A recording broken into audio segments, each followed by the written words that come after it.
Hey guys, Craig here again. It's a final update on the batash then. I'm pretty much done with it. I was going to do a couple more videos on how I done the tracks and how I done the pigments and that, but I just wanted to get it out of the way and get it finished because it's dragging on a little bit now. So I've done the pigments, I've done the tracks, I've added a few extra bits onto it, but we're done. So here it is, guys. I'll do some pictures at the end so you can actually see the thing in proper colour rather than video. But as you can see, it's all weathered up, it's all minging and dirty. I've gone for the trundling around city streets sort of look rather than out in the desert and getting absolutely caked and thick in mud and everything. So that's where we're at. So the extra bits that I've done then, I've put on the canvas covers that I had to make myself and put the decals on. Same on the back of the turret here, I've had to make this canvas here. Same on that side, and you can't actually see it, but there's a tarp put across the top, and it's actually at the bottom of the basket with everything sat on it. But you can just see it sort of like bent over the top here. There is a full tarp that fits the top of the basket. So that's it, guys. That's the end of this one for the batash. With regards to the tarp, basically all I've done is I've got some tissue, just kitchen roll. This is textured, but it doesn't really matter because it just adds to the texturing on the actual tarp itself. And all you do with this, once you've got your kitchen roll, is get yourself some PVA glue. That's all I use. Blue Label, washable PVA glue, stuff that you'd get at your school. Put it all over your kitchen roll or tissue paper, whatever. Let it dry. Turn it over, put another dose on that side, and then you get this hard, sort of like flexible, durable, rubbery sort of substance once it's dried. But once you've got that and it is actually dry, what you can do is you can cut it, shape it, bend it, and then paint it with your acrylics, which is all I've done there. And once you've painted it, it brings out the texture in the actual kitchen roll that I've used. And then it's just a case of putting it where you want it and then shaping it around your bars or whatever, so you can actually make some quite complex shapes. For example, that one that's in the back of that turret basket is similarly shaped to something like that, with all the stuff sitting on top of it. Once you've painted it though, just dry brush it over. Because it's a canvas, it'll be white. You just dry brush it with flat white, and you'll get all the sort of like texture popping out, like it's been a real canvas that's been flexed and moved and rolled up and unrolled and everything. But that's probably the simplest and easiest way to make a tarp for any vehicle. So if you're doing World War II and you've got trucks and you want to put a tarp on the back, it's the same thing. Just cut it to size, shape it. If you've got stuff on the back of your load bed, you can always put this stuff on wet and then actually shape it while it's wet around your stowage. And once it's dry, it'll have stuck to your stowage anyway. And it's just a case of putting in your holes for your tie down points for your tarp. But that's all I've done extra since the last update. I wanted to show you how I did tarpaulins. So now we're finished with that. I'm not going to need that again because the skyline won't have a tarp on it. So that's us. The weathering on this then, all I've basically done since the last update, I've put some pigments on, which was namely the black, and I've used some of the pigments which was light dust from AK Interactive on the tracks, and then I dry brushed the tracks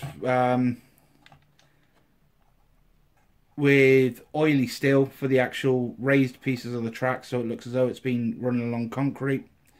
In the recesses, it's got all the pigments and everything in there.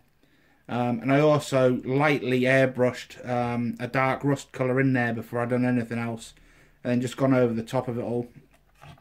So as you can see, the tracks sort of like get that pigmenty, dusty, worn sort of feel going on to the tracks. On the inside of the tracks, I basically just dry brushed the guide horns. I've put in anthracite down on the top to make it look as though it's been the wheels have been moving along it. I've dry brushed all the edges with oily steel to give it sort of like a silvery sheen. I've just gone over it with a dust wash from Humbrol, and then I've gone over it with pigments, which gives you that texture on top of the wash. Same on the back of the tracks themselves. They've been done exactly the same front and back. For anyone that knows me, how I do tracks, I don't paint the whole track. I just do the bit that you see. So on the underneath, the tracks are still straight out the box, brand new. It's just on the edges that you can see.